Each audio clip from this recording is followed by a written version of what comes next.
Two of Samsung's hottest phones go head-to-head in this hands-on comparison between the S7 Edge and the new kid on the block, the Note 7. The design language of these two phones is nearly identical, from the flush-down camera lens to the edges on the screen. The only major difference here is that the Note 7's corners are more squared as opposed to the rounded corners of the S7 Edge. That and the sides of the Note 7 are completely blacked out instead of the silver, like on the Edge. Samsung has decided to ditch micro USB on the Note 7 and go with a more modern type USB-C. What this means is that the charger is symmetrical, so you can charge your phone this way or this way. But that's not the only perk of USB Type-C. It also transfers data tremendously faster than before, and it charges faster as well. Hats off to Samsung on that one. Oh, and how could I forget? Both phones also sport a headphone jack.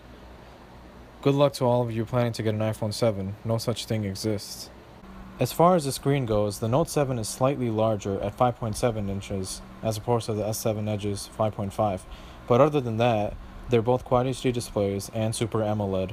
The Note 7 is much brighter though, which is a plus when you're outdoors. And also, the Note 7 is the first Samsung phone to be completely symmetrical. Pretty dope. Both phones provide external storage support via micro SD card, but the Note 7 is sporting 64 gigs of onboard storage as the only option, versus the Edge's 32 gigabyte minimum. Both can be expanded up to 256 gigabytes, which you can pick up for free if you purchase one of these two phones.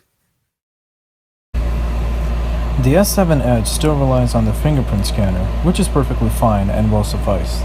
It's become more of a common method of security, although it isn't nearly as good as the iPhone scanner.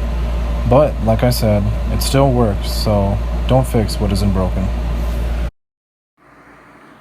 The way you unlock your phone now with the Note 7 is actually pretty fast and easy, with your irises. It quickly scans your eyes and unlocks your phone, hands-free. You can also use your fingerprint as well, depending on how free your hands are at the given moment, but I tend to use my fingerprint more.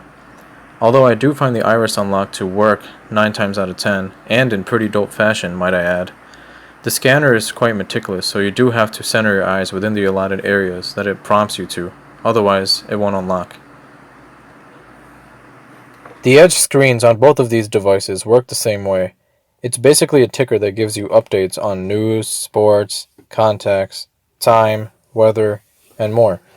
This can be toggled on and off, but at least on the Note 7, it isn't nearly as intrusive and doesn't get in the way when you're holding your phone. The S7 edges are far more exaggerated and curved to the back compared to the Note 7s, which are more subtle. I know you guys have been waiting for the camera comparison, but you don't really need to since they both boast the same camera. Let's start by double tapping on the home button to access the camera, a very useful feature indeed. Both phones sport a 12 megapixel OIS camera on the rear and a 5 megapixel snapper on the front, with arguably the fastest focusing sensors in the market. The main difference here is just the UI. The S7 Edge relies on the traditional method of having to tap on the icons to access different modes and features, making one-handed use quite a hectic task. On the Note 7, however, everything can be accessed within a swipe. Swipe right to pop up your modes, and left to see the filters. One-hand usage on this phone is much more tangible. And taking selfies has never been easier, as you can now swipe up or down to take you to the front-facing camera. Apart from the UI, these cameras provide you with the same results, so either way, you can't go wrong. Not to ignore the S7 Edge, but let's talk about the Note 7 for a little while. After all, it is the newest phone out there. The Note 7 has a deadly arsenal of features. One of my favorites is the blue light filter. What the blue light filter does essentially is it lessens the strain on your eyes by removing the blue light colors from the RGB spectrum. This leaves you with a yellow tint on the screen, but your eyes quickly adjust, and it is really only meant to be used at night, and it helps you fall asleep quicker, scientifically proven. You can also schedule the times that you want to have the blue light filter on, or just have no schedule.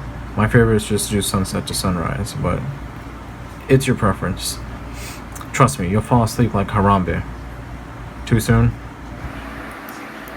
There are other uses for the iris scanner, such as Secure Folder, a feature in which you can hide content such as videos and images for only your eyes to see. It comes in handy when you have prying younger siblings or even parents. Simply tap on the icon on your home screen, and it's the same song and dance from there. Lastly, we have the main attraction of the Note series, the S Pen. Samsung even blacked out the S Pen this time around. It's just remarkable. The S Pen has a few new tricks up its sleeve as well. It is a tad bit shorter in length, making it easier to grasp. The tip is pointier and closer to a real ballpoint pen than ever before. Combine this with the 4,000 levels of pressure sensitivity on the screen, which is double of the Note 5's, and you get a very studious writing and drawing experience. The S Pen can also create 15-second animated GIFs from your favorite videos. Say you want to crop a snippet of a video on YouTube that you like to show to your friends. Simply pop out the Air Command menu using your pen and choose Smart Select. You'll see 4 options on top. Choose the one to the very right, which says GIF animation. You can then choose which part of the video you want to record and just hit record, and then voila. Just remember, GIFs don't contain any audio, and also only Google Hangouts currently supports sending them, although WhatsApp is in the works of supporting it soon. So, now that you've seen the similarities and contrasts between each phone, which one do you prefer, the Note 7 or the S7 Edge? Whether you're a video monger, a music enthusiast, or a camera addict, either way you can't go wrong. Clearly the Note 7 takes a slight advantage being the newer handset with a slightly larger screen and a pen. But the choice is yours. Let us know what you choose by dropping some comments down below. Stay tuned for our next video because we are everything, plus more, minus less.